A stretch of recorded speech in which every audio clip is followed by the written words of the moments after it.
Hey everyone, let me start by painting the picture of that fateful day. Was our 5th wedding anniversary. And I, Sarah, had everything planned to perfection.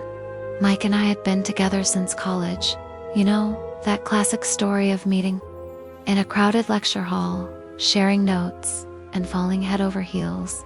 He was the charming guy with the easy smile, always making me laugh, even on tough days.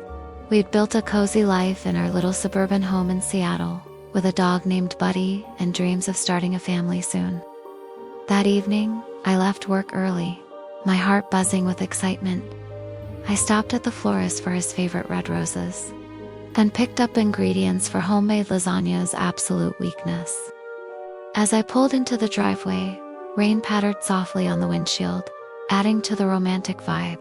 I imagined his face lighting up when he saw the setup, candles, soft music, and me in that red dress he'd bought me on our honeymoon in Hawaii. But as I stepped inside, something felt off. The house was too quiet, except for a faint rustle from upstairs. Buddy greeted me at the door, wagging his tail, but even he seemed uneasy. I called out Mike's name softly, not wanting to spoil the surprise if he was napping or something. No answer. My stomach twisted a bit, maybe he was out running an errand. I set down the bags and climbed the stairs, my heels clicking on the wooden steps. The bedroom door was slightly ajar, and that's when I heard it. Muffled laughter, a woman's giggle that wasn't mine. My hand froze on the doorknob. Pushing it open slowly, the scene hit me like a punch to the gut. There was Mike shirtless, tangled in the sheets with Lisa, my best friend. The one I'd known since freshman year, the godmother to our future kids in my daydreams. They were so wrapped up in each other, they didn't even notice me at first. Lisa's hand on his chest, his lips on her neck, it was intimate, real, not some nightmare I could wake from. Time slowed down. I stood there, frozen, my mind screaming but my body numb. How long had this been going on? Lisa, who I had cried to about our small arguments, who knew every detail of our life. Mike, the man who'd promised forever at our beach wedding, vowing to cherish me through thick and thin. Betrayal doesn't even cover it. It was like my whole world cracked open. I didn't scream or throw things. I just backed away quietly, my vision blurring with hot tears. Downstairs, I grabbed my purse, scribbled a quick note, I know, goodbye, and left. Driving through the pouring rain, I pulled over at a gas station, sobbing so hard I could barely breathe. How do you process that? The person you trust most, with the person who's supposed to have your back. I called my sister Emma, who lived across town, and crashed on her couch that night. She held me as I broke down, whispering that I'd get through it. But in that moment, it felt impossible. The next few weeks were a haze of pain and practicalities. I hired a lawyer quietly, no big scenes, no public drama. Mike tried calling, texting apologies that rang hollow. It was a mistake, Sarah. Lisa means nothing, but I knew better. I'd seen the way they looked at each other. Lisa even reached out once, crying about how sorry she was, but I blocked her number. Divorce papers were filed, assets divided fairly since we didn't have kids or much debt. I moved into a small apartment downtown, starting over with just a few boxers of clothes and memories. Therapy became my anchor. My counselor, Dr. Ray, helped me unpack the layers of hurt, the self-doubt that whispered, was I not enough? I questioned everything. Our vacations, late nights at work, girls' nights with Lisa. It turned out the affair had been going on for months, maybe longer.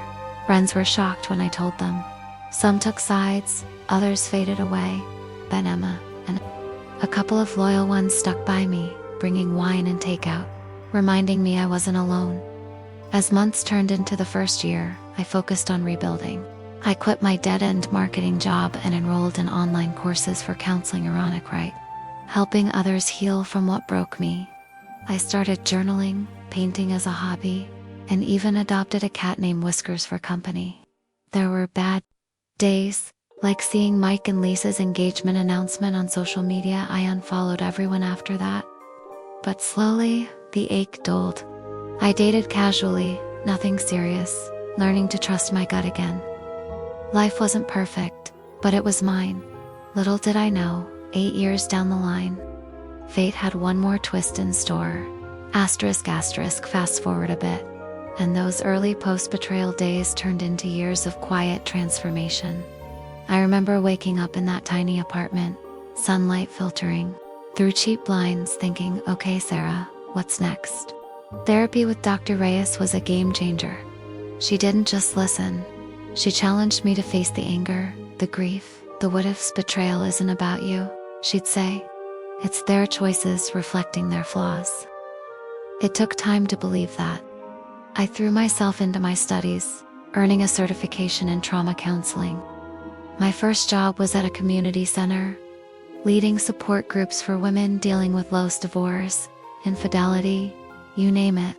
Hearing their stories made me feel less isolated. We laughed through tears, shared tips on surviving heartbreak. One woman, Maria, became a close friend after opening up about her own cheating ex. We'd grab coffee after sessions, venting and dreaming about better futures. Professionally, things started clicking. I wrote a blog about recovery, raw and honest posts like the day my world ended and how I built a new one. It went viral in online forums, and soon I had a small following. That led to my first book deal, Rising from the Ashes, Healing After Betrayal. Pouring my soul into those pages was cathartic, dealing the pain without bitterness, focusing on steps forward. The launch event was surreal.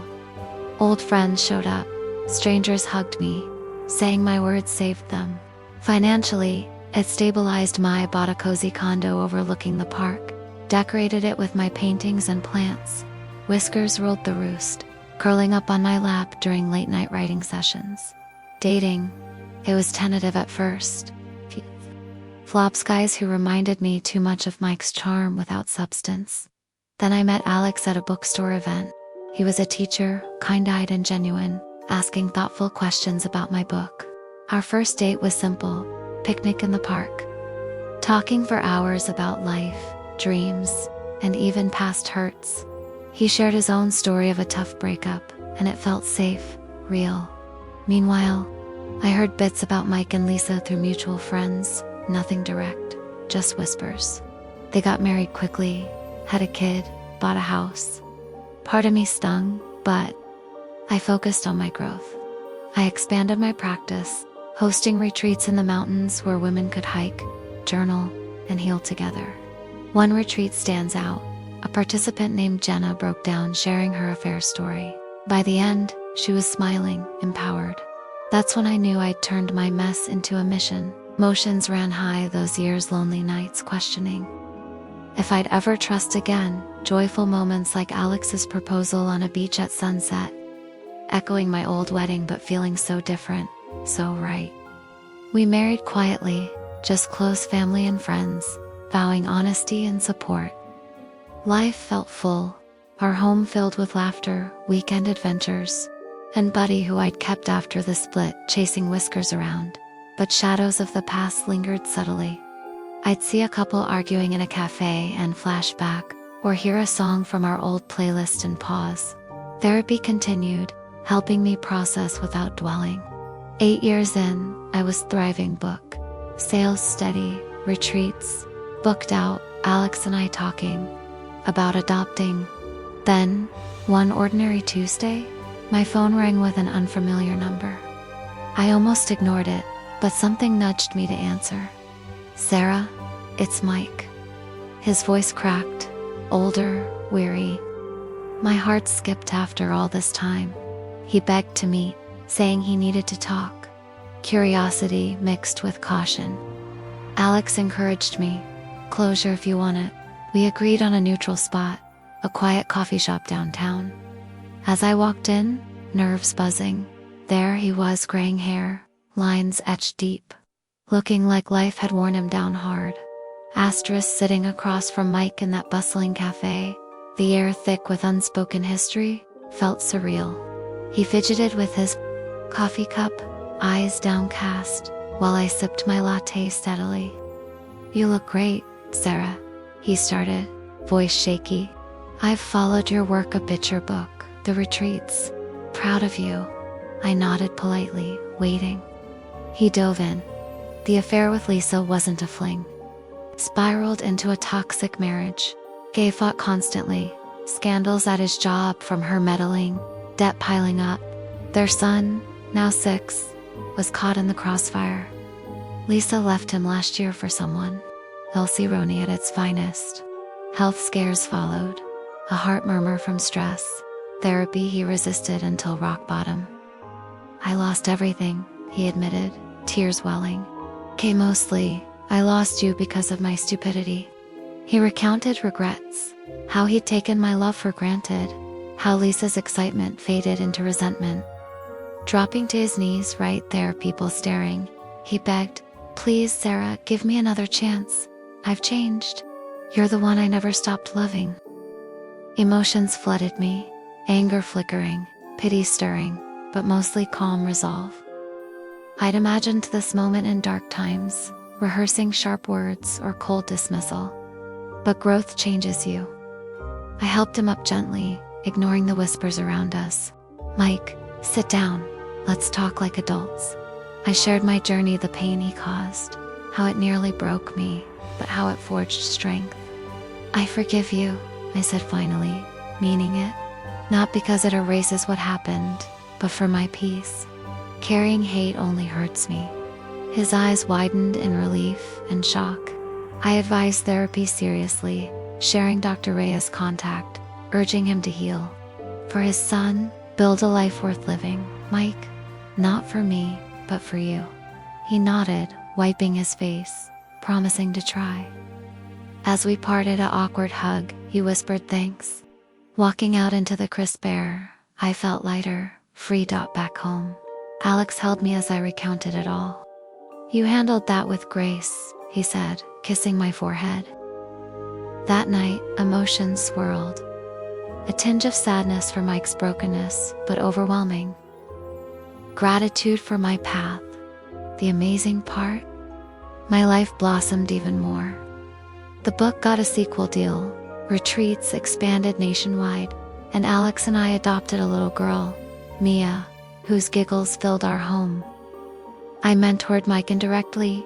He emailed updates, in therapy, co-parenting better, even volunteering at shelters like I suggested. No romance revived. That chapter closed. Instead, it became a story of human resilience, mine, his, everyone's. Betrayal hurts like hell, but choosing growth, that's the real magic. And trust me, it's relatable.